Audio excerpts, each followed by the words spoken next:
Hey, and welcome to Inside Integration. I'm Chris, and this is Jayson, and we are trying to stand up a podcast.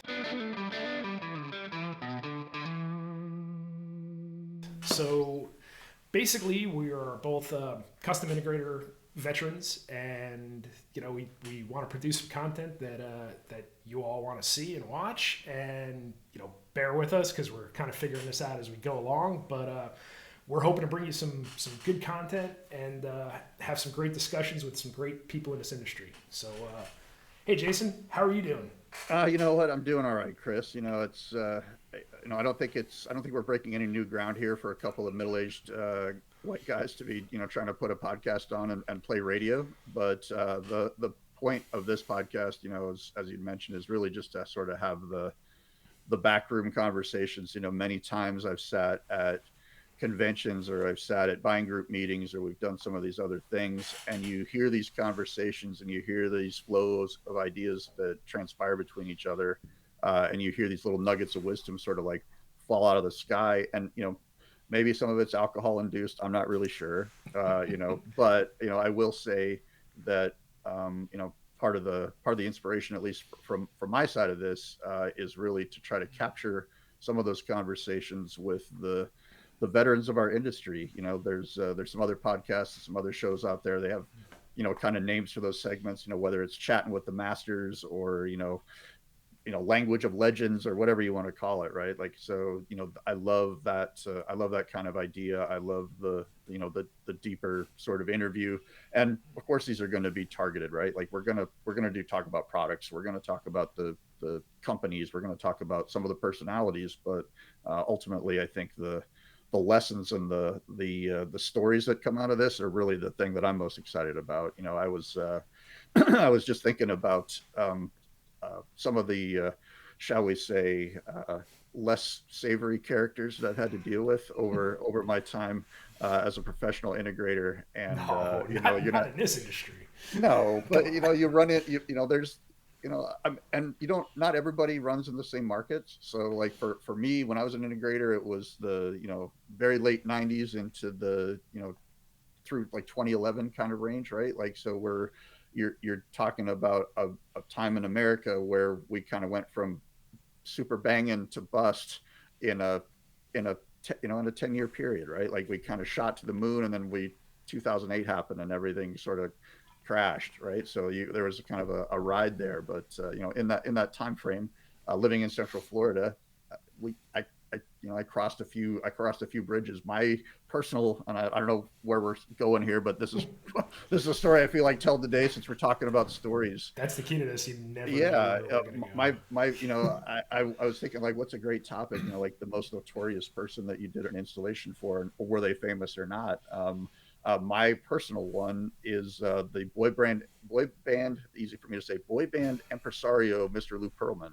go. So, those of you who are not familiar with who I'm talking about, Mr. Pearlman was the man that was behind the Backstreet Boys and NSYNC and that boy band explosion that was pumping out of Orlando, Florida, at the time. So, One more thing we can thank Farrell for. absolutely. Oh yeah, take all the shots you want at One me. more. I don't, bye bye bye, or I don't even know any of the lyrics to any of those songs other than that one specifically. But in my proximity anyway to notorious celebrities, if you will, definitely Lou Pearlman would be the top of my personal Mount Rushmore for like people that when you mention that name, it gets a reaction for people that know who he Yeah. is and kind of the things that he's responsible for. And yeah, there were signs that he was up to no good. I would say a little bit from my time working in his home, but I will say this: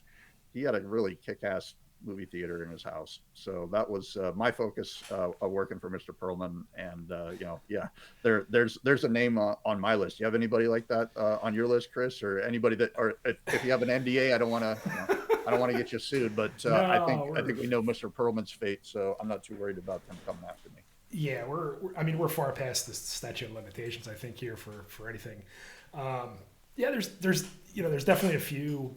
I got my start in New Jersey, and we did a lot of jobs in northern New Jersey, and it's very, there were some very soprano-esque, maybe mob adjacent is probably a good way to put it, right? Where Sure. you go in and like they're nothing but nice to you. Like every, I can honestly say like, yeah, we've had a couple of rough clients, but like anybody who's quote unquote notorious has always been just completely kind, super nice. There's a fair point. I'm not here to assassinate Mr. Perlman's character. He was exceedingly nice to me. Well, it's good that you put that out there because Was very kind. I mean, he didn't steal millions of dollars of me, but I can't sing or dance, and I'm not good looking. So it's kind of like three strikes you're out of that particular race. See, I was hoping that your story would go towards like you are the guy who came up with, there's all these pop hits that should be attributed to Jason Savage, but well, yeah, every time I left, I would just say bye bye bye, and right. then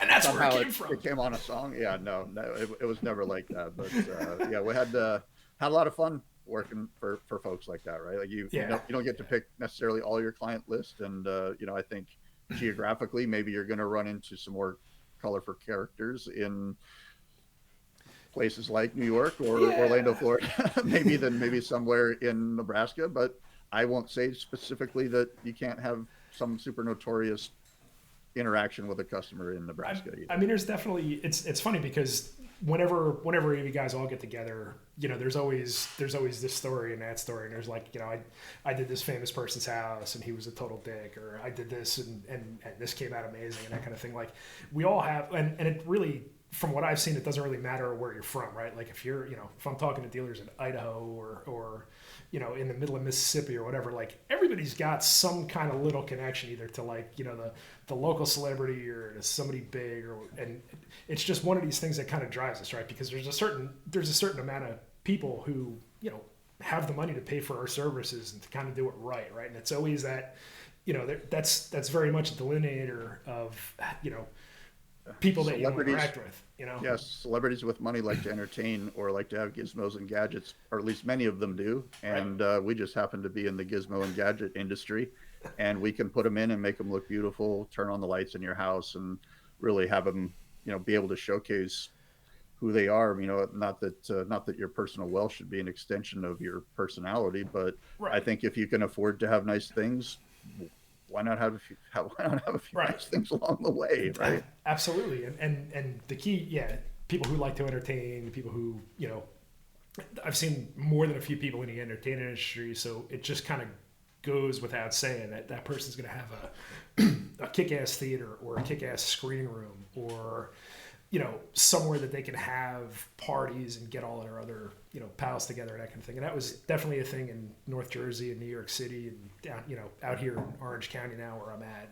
And it's pretty wild. And definitely, from somebody who's certainly not well off, by virtue of the fact that I'm in this industry, not being able to, afford anything kind of similar. It's always a trip, it's always pretty wild. And, a lot of those mob adjacent, homes, lots of Formica, lots of concrete lions out front, lots of tracksuits, lots of tracksuits, gold lots chains. of private social clubs. I understand the crowd. I know who you're talking about, and if they're listening to this podcast, I'm a big fan. Right. No.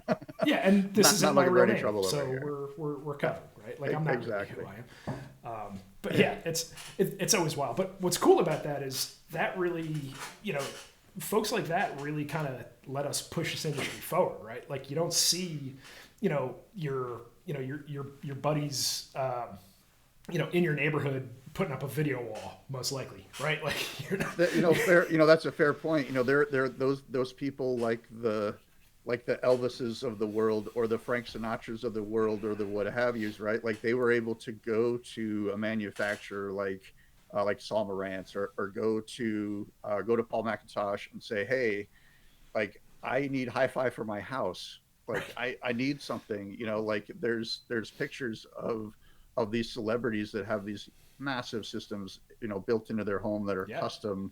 And I think, that certainly is aspirational for many people.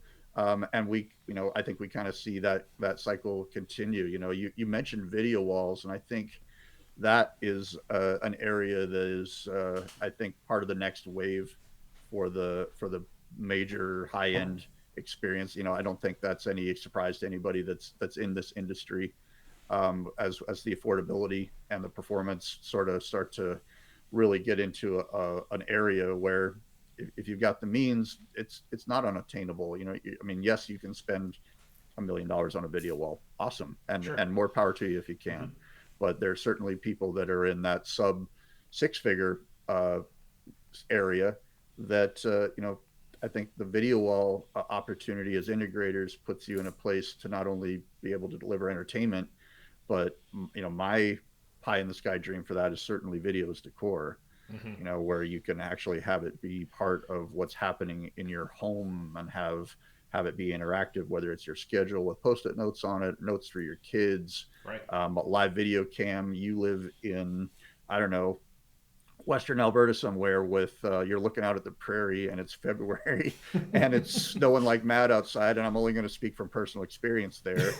And you're dreaming of some tropical island somewhere, you're dreaming of some other place, and there's some proven mental health benefits to being able to actually see thing images and stuff like that in the scale that you would see them in real life. And I think Sure. direct video wall, outside of just the movie screen or just outside of a television per se, I think that's at least my hope, is that's a direction that we can take it, because of course you could also make it wallpaper, you could make it Right. whatever you want it to be. That, I think that's really exciting.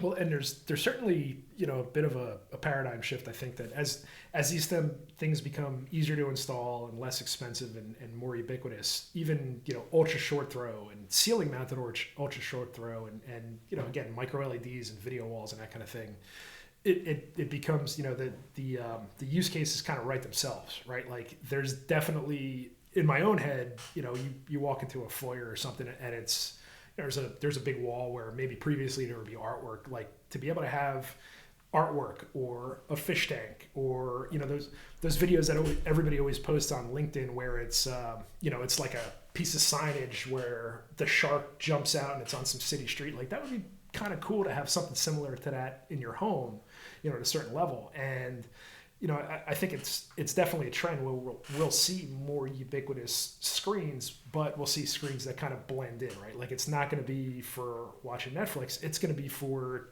displaying digital art and to kind of enhance your lifestyle and really become more part of the decor. And also the things you mentioned, your daily schedule rundown, right? Like if there's a partial wall in your kitchen that the entire thing is a screen now instead of a whiteboard or a calendar or whatever, and that's got everybody's shared Apple Calendar on it, plus a rotating carousel of your family's pictures and that sort of thing, and then can become a green wall if you wanted to. These Yeah, are these are enhancements. I agree, and I think a lot of people get freaked out, like, oh, I don't want to have video, I don't want to have these flickering lights, I don't want to have all this stuff in my house all the time. The cool news is that you can turn it off, right? Right. Like, and I think given the advancements in form factor and stuff like that, we're going to start to see the manufacturers sort of tie into that opportunity. At least that's my hope. So that the sort of, you pick the size and the aspect of the content and the video and the stuff that you want to see here in your house, or maybe again, there's some other lane that we haven't even thought of yet that this product, or this solution could apply to. Sure. I mean, maybe it could be the ambient lighting in your house. I mean, I don't think anybody wants to live in a Drake video full time, but there is the I do. opportunity. I Oh, want to live in a Drake okay. video Okay. Well, full that's time. that's fine. But when we actually, we're just talking about video walls actually, and this ties in to something that we are manufacturers reps. We work third party for major vendors around the country. Full disclosure, right? This is not something that any of the vendors have paid for. This is Right. two guys talking about industry things, but we are also going to use this platform to promote some things within our industry and with some of the lines that we carry. So we're speaking about video walls and some of the opportunity there and some of the aspects of that. Sony is obviously one of the brands that Oliver Marketing represents and has represented for about a decade at this point. So very long sales history there between Oliver Marketing and Sony Electronics on the custom side. And Sony happens to be hosting a Sony Pro Roadshow at the Sony headquarters in San Diego on February 6th and 7th. So for any of our guests that happen to catch this, that would like to attend that maybe you're a Sony dealer, you'd like to go down and see what the show's all about, you'd like to go and see the Sony video wall that we've been talking about, the Sony CLED, you'd be able to go and see some of the pro cameras, so pro projectors, and also some of the consumer and custom installation products. I think this is a fantastic opportunity, especially if you've got like a high net worth individual that you really want to wow them. Let's talk about that opportunity, right? Let's hear what who you've got and what you think the opportunity looks like. You know, whether this is something you want to manage yourself or you want to work with our team. Please let's talk about getting you guys down to San Diego in the middle of February for some fun in the sun with our friends at Sony. And I know that in the chat and in the text for this video, we will put a link for you to be able to register. But we'd highly encourage you to let us know if you are attending. Obviously, let us know that you're going so we can clue in our powers that be on the ground there. But yeah, we'll have some Sony luminaries there, and I think Mr. Barlo for sure will be there. I'm going to try and be there. So yeah, we'd love to see you come out and experience some of that firsthand, and maybe get a little taste of what the video wall future looks like, what's available from Sony. Yeah, it's going to be a pretty great event. I mean, it's definitely it's Southern California in February, which is always nicer than anywhere you are right now. But I'll put all the information in the description, including the link and everything. But basically, it's 2 days. It's identical content both days. So if you take the 2 days, you can tell your business partner, your significant other, that you are going to Sony's thing in San Diego, and then just screw off that second day and go to La Jolla, go grab yourself a burrito, go enjoy everything that San Diego has to offer. But at the event, it's going to be pretty impressive. There's definitely going to be some luminaries there. There's going to be a lot of pro stuff there. So it does all kind of, and not to, let me put on my sales pitch hat, but it really does kind of tell the story of Sony's, lens to living room ethos, where you'll see the professional cameras, you'll see the reference monitors and that kind of thing. But also the residential side and the custom integrator side, where everything that this video is being produced to be played on, ES receivers, CLED TVs, everything that's new, plus having everybody available to talk to is just going to be pretty invaluable. It's going to be a great event. I agree, and yeah, I think it's worth the investment in the $179 or whatever it is. A couple $100 certainly from Seattle round trip to go down to San Diego for a day. Even if you're just in and out in a day, I think it's time and money well spent. Yep. I know. If you can get past having to fly on a 737 from somewhere in the Pacific Northwest to either San Diego or John Wayne. I just flew, not to put a timestamp on this, but I just flew across the country in one to surprise my mom for her birthday. And then I flew in one again 2 days later to fly back. So, it wasn't a MAX. I wasn't flying on the MAX. I was flying on the mothball fleet, I think, but we did make it safe and one sound. Did you hear any rattling? Was there anything? I had my noise canceling headbuds in from Sony Electronics that I highly recommend. They make some of the best headphones ever. Bling bling bling. If you're looking at this video, you'll see the headphones that I have on. But and yes, of course, if some of my career history, that I worked for Sony for a little over a decade. So I have a few Sony items in my collection. And yes, the noise canceling earbuds are by far and away the best that I've ever owned. And, just they rock. So I didn't have to hear any squeaking, rattling, babies crying. None of that. None of those exciting, harrowing themselves. Yeah, no windows blown out. Panels. Yeah, exactly. Excellent. We're in good shape, but yeah. I think at some point it would probably be good. And we'll let this podcast get down the road a little bit and see if we end up if 3 people are going to watch this thing. So if it succeeds, great. Maybe down the road, what we'll do is we'll raid your closet and we'll just take a look and look at all your old Sony collection of ill-gotten Oh, the goods. And Sony collection, as my wife has affectionately referred to it. I have pared it down to not having multiples of the same shirt anymore. But nice.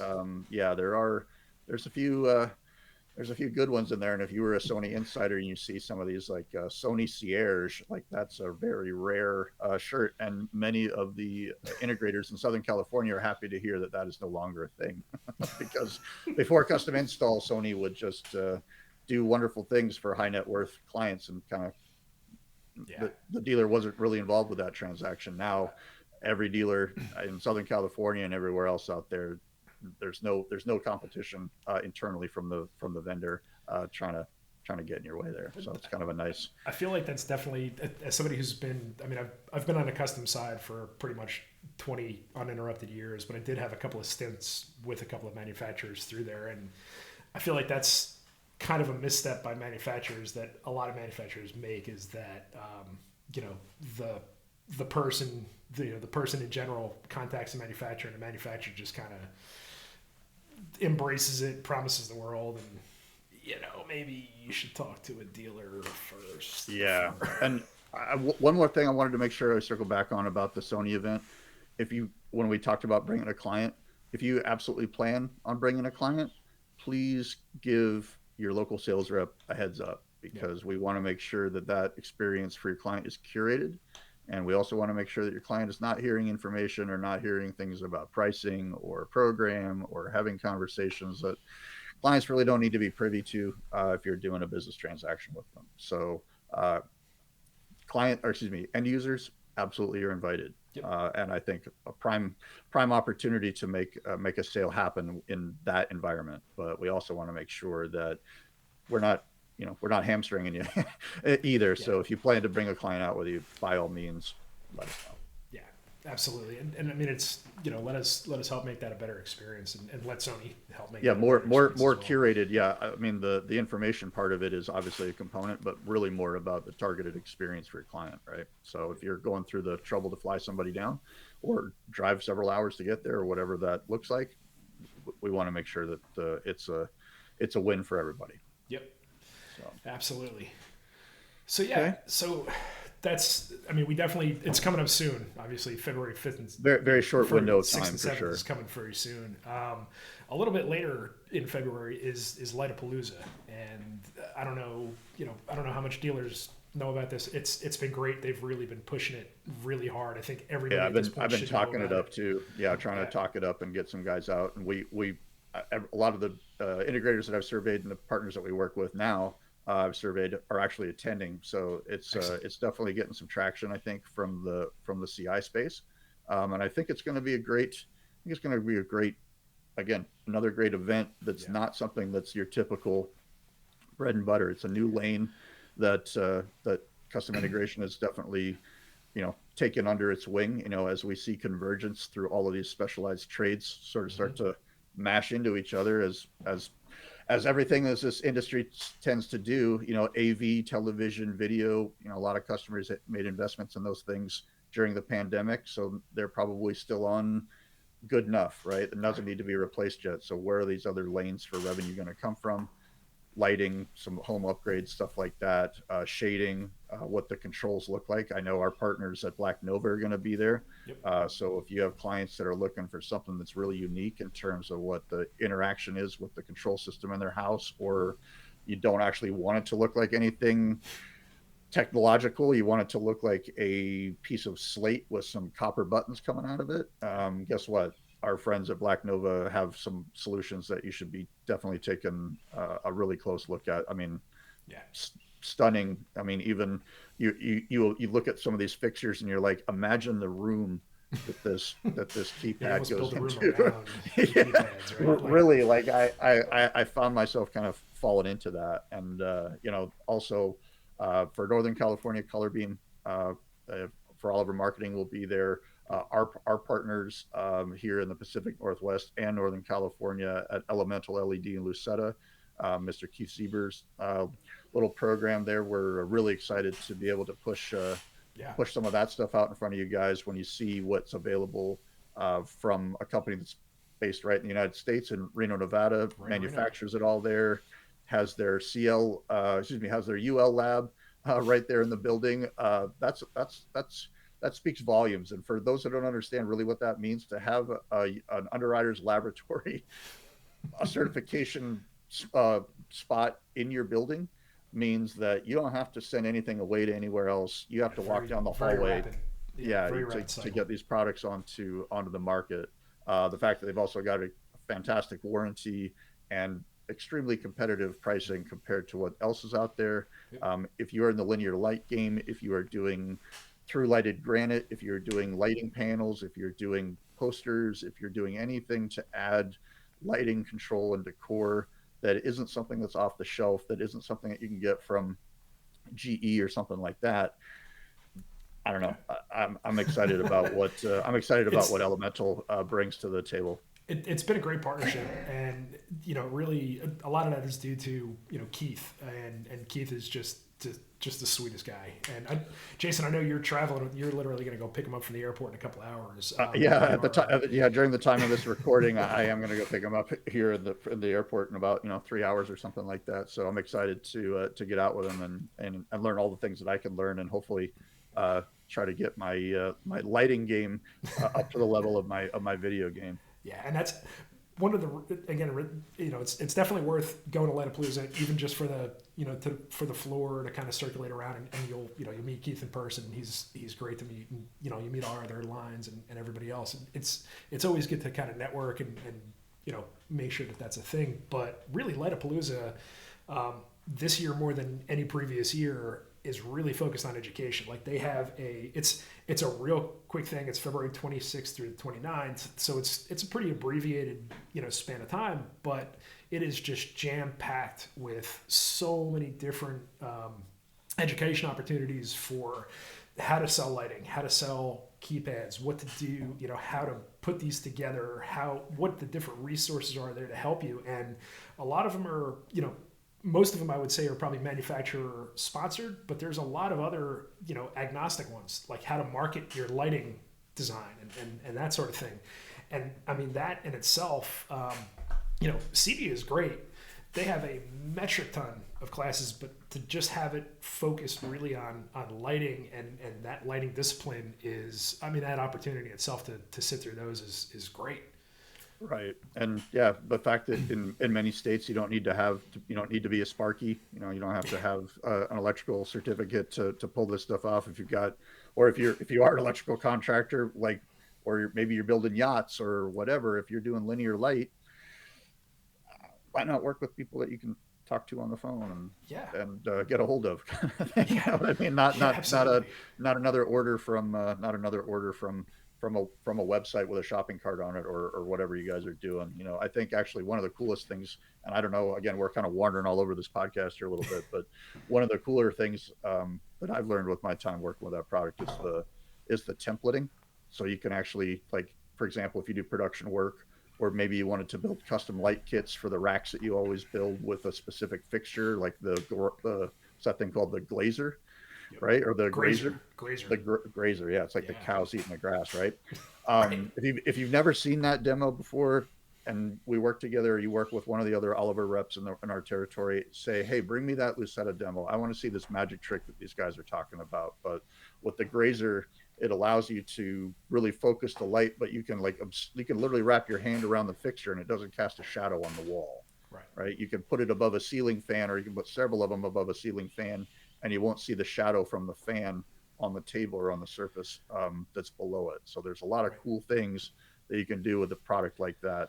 But And if if you do grazing, it if the concept of grazing is a foreign concept to you, that's even more reason to go to Lightapalooza, because there are, right, these things are explained in detail. Like I had no earthly clue on most of this stuff, right? Like, yeah, I get it. Okay, so these are linears, and these go here, and you can wrap a mirror in it, and backlight a TV, and that sort of thing. No, there's like an entire universe of things that you can yeah, do that look amazing and and it's just not the Best Buy quality DIY look, right? Like we're right, talking about fit and finishes that are appropriate for custom install. The indirect lighting, like even thinking about in my own home, like if I look at like the overhead lighting and the recessed cans in the house, it's irksome to me personally. And my wife hates overhead lighting. So if I had the ability to do some lighting design with all indirect lighting and sconces and stuff like that, where I don't have anything overhead, but I still have a room that's, you know, got the right color band for that type of day, color temperature, the circadian rhythm, like all of those Oh cool yeah. options.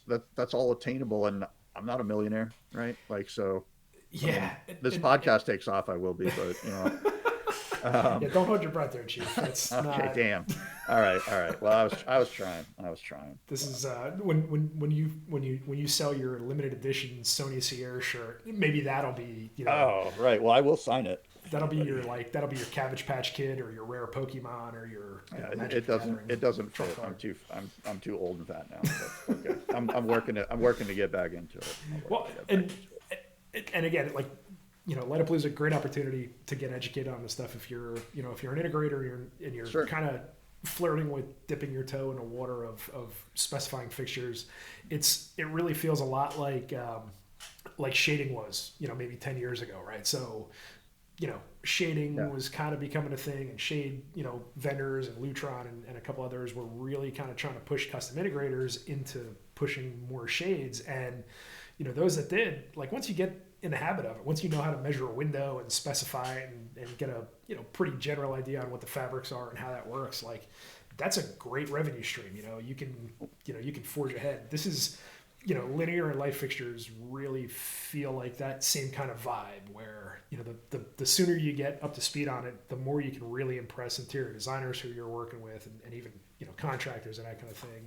Sure. And the best part is most of these lines, you can, you have a conversation with somebody, right? So you send somebody over a blueprint, you have a conversation of what you're looking to sell and kind of what the client's looking for. And like, they'll whip a whole plan together for you and give it right back to you. I know, especially Elemental, right? Like if you give them I the was parameters, like they'll do the work for you and hold your hand through the entire process. that's Until that's you're what up I to was talking speed. about with the templating, right? Like Yeah. literally, if you do production work, and it's like, hey, I always need these lights, this color temperature in this fixture, and I always need to have it for because it's for going in this specific model home, or it's going in this specific kit, or I mean, Yeah. literally, if you can dream it up and it needs lighting, these guys could probably make the fixtures for you and have it be templated so that every time you order those parts, they come the same way. If you want them to have pigtails, if you want to solder yourself, connectors, all that stuff. Again, we could do an hour-long commercial on Elemental LED here, but suffice it to say, this is all going to be things that you'll have access to if you show up for Lollapalooza. So for our Lightapalooza, partners, not oh Lollapalooza. Lollapalooza is the one with sorry, drugs. that was the Lightapalooza is the one one that with was the less one in drugs. 1991 I went to and saw Rage Against the Machine. My bad, yeah. Right. Yeah. Jane's Addiction will Lightapalooza. not be at Lightapalooza. Oh We will darn. not. Well, okay. Well, I sent Perry Farrell a ticket, but maybe he's not going to come. But our partners from Oliver Marketing, Black Nova, Elemental, LED Lucetta, Vantage, and Color Beam will all be there, plus our cast of characters. So if you are planning to attend Lightapalooza, please let us know. Yeah. We'd love to catch up with you. We'd love to spend a little bit of time with you on the floor, walk the booth, introduce you to the folks. And again, this is all part of what this podcast is about. It's a blend of messaging. It's a conversation between a couple of guys that have been in the game for about 50 years combined. And it's hopefully more interactions with people within our industry to be able to impart and share some of their little kernels of nuggets, or gems or jewels, or the passages of their book before they write it. We want them to impart that to us here on the Inside Integration podcast with Mr. Chris Barlo and Mr. Jayson Savage. Yeah. This specific episode, this is just me and Jason bullshitting, and there will absolutely be more episodes that are like this. But we really feel like the vast majority of it, we're going to have a third guest. It'll be the three of us in a conversation. We will absolutely not just have somebody on to share their deck. Like that's not what we're. we have other webinars. We have other platforms for that. Yeah. This is really more about an exchange of ideas and information, and some perspectives that we want to talk to people that have been in the game. We want to have all walks of life, colors, stripes, shades, whatever you got. We want to hear what you've got to say. And if you would like to join us on this podcast, if you'd like to attend this show, if you'd like to be a part of it, please reach out, Yeah, reach out. to to us, to reach out to Chris, reach out through us, through LinkedIn, through social media, through email, phone calls, whatever you got. We pick them up, and we'd be happy to coordinate that with you. But Yeah, and right in line with that, if you absolutely hate every second of what you've now listened to for the last just half turn it hour, off. no, don't turn it off. Just hit, hit me with that venom. Like I Get the sustain fire, myself on hater tears. Yeah, there you go. No, There you go. that's really the thing. We want to do this because Jason and I have been in this for a long time, and we're trying to really spread some sunshine on guys who may not get attention. Like, we're going to have integrators on who we know who are doing pretty interesting things and might have an interesting take on the industry in general. And it's basically for you. So if there's anything that that we could be doing better, anybody who we should bring on, topics. If there's something you want to hear some more, hear some more horror stories from my professional integration career. I know Lou Pearlman's just the top of my Mount Rushmore. We have a few others on there that are just as interesting maybe, but we'll save those for another episode. So I think we're probably in a pretty good place here. Yeah, I think we're pretty good. Let's we can wrap this up. And as always, this wouldn't be a podcast or anything on YouTube without me saying, if you like this, like and subscribe. Give us feedback, leave some comments, whatever they may be. We're looking to get better. We're looking to provide something for you guys. So with that, we're going to wrap up. And Jayson, it's been great. Thanks, Chris. I appreciate it, man. Looking forward to doing a few more of these with you when we're, I think, on episode 1 or 2 or something at this point, right? That. So when we get to 100 or 200 or 200,000, we'll mark those anniversaries as we go. But again, thanks for joining us here. Appreciate it. From all of us here at Oliver Marketing to all of you out there. Thanks for watching, and hope to see you on the next one. Have a great week.